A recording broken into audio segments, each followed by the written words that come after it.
So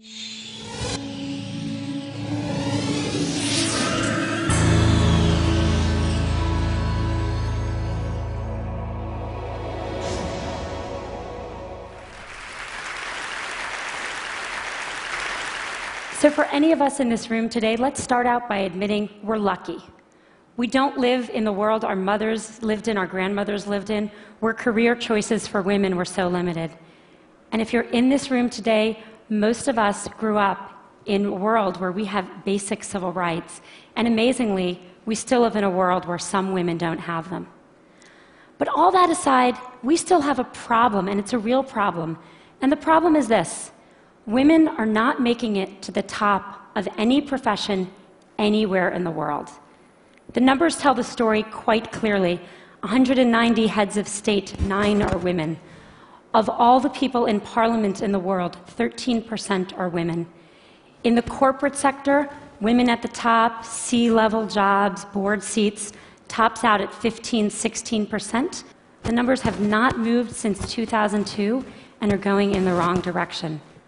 And even in the nonprofit world, a world we sometimes think of as being led by more women, women at the top, 20%.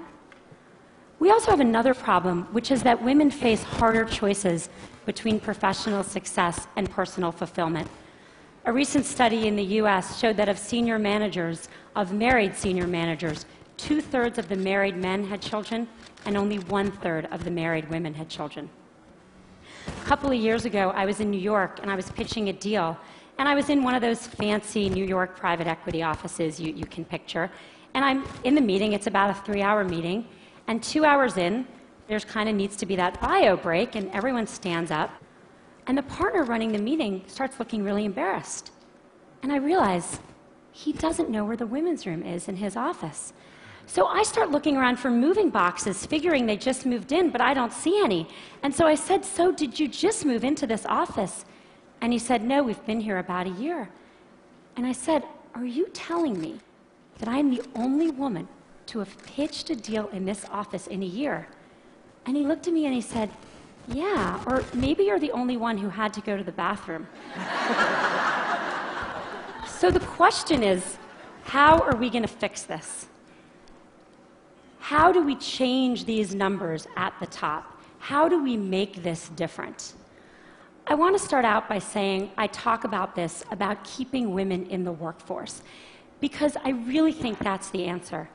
In the high-income part of our workforce, in the people who end up at the top Fortune 500 CEO jobs or the equivalent in other industries, the problem, I am convinced, is that women are dropping out.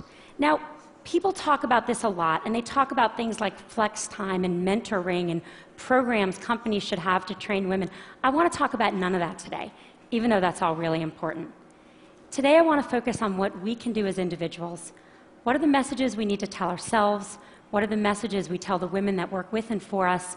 What are the messages we tell our daughters? Now, at the outset, I want to be very clear that this speech comes with no judgments. I don't have the right answer. I don't even have it for myself. I left San Francisco, where I live, on Monday, and I was getting on the plane for this conference, and my daughter, who's 3, when I dropped her off at preschool, did that whole hugging the leg, crying, "Mommy, don't get on the plane" thing. This is hard. I feel guilty sometimes. I know no women, whether they're at home or whether they're in the workforce, that don't feel that sometimes. So I'm not saying that staying in the workforce is the right thing for everyone. My talk today is about what the messages are if you do want to stay in the workforce. And I think there are 3. 1, sit at the table. 2, make your partner a real partner. And 3, look at that, don't leave before you leave. Number 1, sit at the table. Just a couple weeks ago at Facebook, we hosted a very senior government official, and he came in to meet with senior execs from around Silicon Valley. And everyone kind of sat at the table, and then he had these 2 women who were traveling with him who were pretty senior in his department, and I kind of said to them, "Sit at the table, come on, sit at the table." And they sat on the side of the room. When I was in college, my senior year, I took a course called European Intellectual History. Don't you love that kind of thing from college? Wish I could do that now. And I took it with my roommate, Carrie, who was then a brilliant literary student and went on to be a brilliant literary scholar. and my brother, smart guy, but a water polo playing pre-med who was a sophomore. The three of us take this class together. And then Carrie reads all the books in the original Greek and Latin, goes to all the lectures. I read all the books in English and go to most of the lectures. My brother is kind of busy. He reads one book of 12 and goes to a couple of lectures, marches himself up to our room a couple days before the exam to get himself tutored. The three of us go to the exam together, and we sit down, and we study, sit there for 3 hours in our little blue notebooks. Yes, I'm that old. And we walk out, and we look at each other, and we say, how'd you do? And Carrie says, boy, I feel like I didn't really draw out the main point on the Hegelian dialectic. And I say, God, I really wish I had really connected John Locke's theory of property, the philosophers that follow. And my brother says, I got the top grade in the class. You got the top grade in the class? You don't know anything. The problem with these stories is that they show what the data shows. Women systematically underestimate their own abilities. If you test men and women and you ask them questions on totally objective criteria like GPAs, men get it wrong slightly high and women get it wrong slightly low. Women do not negotiate for themselves in the workforce.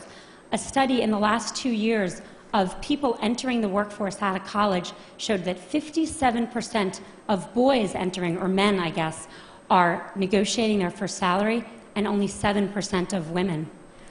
And most importantly, men attribute their success to themselves, and women attribute it to other external factors. If you ask men why they did a good job, they'll say, I'm awesome. If you ask, obviously, why are you even asking? If you ask women why they did a good job, what they'll say is someone helped them, they got lucky, they worked really hard. Why does this matter? Boy, it matters a lot, because no one gets to the corner office by sitting on the side, not at the table. And no one gets the promotion if they don't think they deserve their success, or they don't even understand their own success. I wish the answer were easy. I wish I could just go tell all the young women I work for, all these fabulous women, believe in yourself, negotiate for yourself, own your own success. I wish I could tell that to my daughter.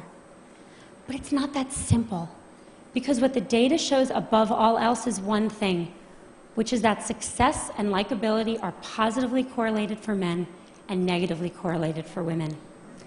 And everyone's nodding because we all know this to be true. There's a really good study that shows this really well. There's a famous Harvard Business School study on a woman named Heidi Roizen. And she's an operator in a in a company in Silicon Valley, and she uses her contacts to become a very successful venture capitalist. In 2002, not so long ago, a professor who was then at Columbia University took that case and made it Heidi Roizen. And he gave that case out, both of them, to 2 groups of students. He changed exactly one word, Heidi to Howard, but that one word made a really big difference. He then surveyed the students, and the good news was the students, both men and women, thought Heidi and Howard were equally competent, and that's good. The bad news was that everyone liked Howard. He's a great guy. You want to work for him. You want to spend the day fishing with him. But Heidi, not so sure. She's a little out for herself. She's a little political. You're not sure you'd want to work for her. This is the complication. We have to tell our daughter and our colleagues, we have to tell ourselves to believe we got the A, to reach for the promotion, to sit at the table. And we have to do it in a world where for them there are sacrifices they will make for that, even though for their brothers there will not. The saddest thing about all of this is that it's really hard to remember this, and I'm about to tell a story which is truly embarrassing for me, but I think important.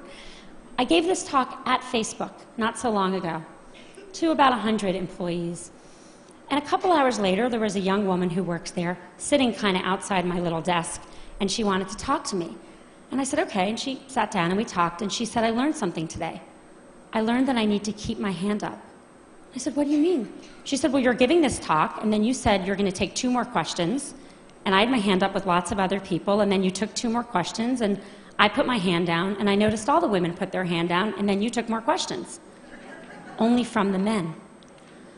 And I thought to myself, wow, if it's me, who cares about this obviously, giving this talk, during this talk, I can't even notice that the men's hands are still raised and the women's hands are still raised.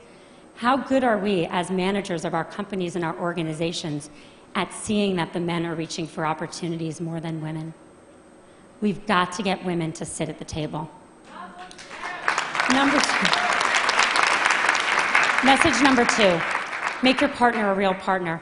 I've become convinced that we've made more progress in the workforce than we have in the home. The data shows this very clearly. If a woman and a man work full-time and have a child, the woman does twice the amount of housework the man does, and the woman does 3 times the amount of childcare the man does. So she's got 3 jobs or 2 jobs, and he's got 1. Who do you think drops out when someone needs to be home more? The causes of this are really complicated, and I don't have time to go into them, and I don't think Sunday football watching and general laziness is the cause. I think the cause is more complicated. I think as a society we put more pressure on our boys to succeed than we do on our girls. I know men that stay home and work in the home to support wives with careers, and it's hard. When I go to the mommy and me stuff and I see the father there, I notice that the other mommies don't play with him. And that's a problem, because we have to make it as important a job, because it's the hardest job in the world, to work inside the home for people of both genders if we're going to even things out and let women stay in the workforce. Studies show that households with equal earning and equal responsibility also have half the divorce rate. And if that wasn't good enough motivation for everyone out there, they also have more, how shall I say this on this stage? They know each other more in the biblical sense as well. Message number 3, don't leave before you leave. I think there's a really deep irony to the fact that actions women are taking, and I see this all the time, with the objective of staying in the workforce actually lead to their eventually leaving. Here's what happens. We're all busy. Everyone's busy. A woman's busy. And she starts thinking about having a child. And from the moment she starts thinking about having a child, she starts thinking about making room for that child. How am I going to fit this into everything else I'm doing? And literally from that moment, she doesn't raise her hand anymore. She doesn't look for a promotion. She doesn't take on the new project. She doesn't say, me, I want to do that. She starts leaning back. The problem is that, let's say she got pregnant that day, 9 months of pregnancy, 3 months of maternity leave, 6 months to catch your breath. Fast forward 2 years, more often, and as I've seen it, women start thinking about this way earlier. When they get engaged, when they get married, when they start thinking about trying to have a child, which can take a long time. One woman came to see me about this, and I kind of looked at her. She looked a little young, and I said, so are you and your husband thinking about having a baby? And she said, oh, no, I'm not married. She didn't even have a boyfriend. I said, you're thinking about this just way too early. But the point is that what happens once you start kind of quietly leaning back? Everyone who's been through this, and I'm here to tell you, once you have a child at home, your job better be really good to go back, because it's hard to leave that kid at home. Your job needs to be challenging. It needs to be rewarding. You need to feel like you're making a difference. And if 2 years ago, you didn't take a promotion and some guy next to you did, if 3 years ago you stopped looking for new opportunities, you're going to be bored because you should have kept your foot on the gas pedal. Don't leave before you leave. Stay in. Keep your foot on the gas pedal until the very day you need to leave to take a break for a child, and then make your decisions. Don't make decisions too far in advance, particularly ones you're not even conscious you're making. My generation, really sadly, is not going to change the numbers at the top. They're just not moving. We are not going to get to, we're 50% of the population. In my generation, there will not be 50% of people at the top of any industry. But I'm hopeful that future generations can. I think a world that was run where half of our countries and half of our companies were run by women would be a better world. And it's not just because people would know where the women's bathroom are, even though that would be very helpful. I think it would be a better world. I have 2 children. I have a 5-year-old son and a 2-year-old daughter. I want my son to have a choice to contribute fully in the workforce or at home, and I want my daughter to have the choice to not just succeed, but to be liked for her accomplishments. Thank you.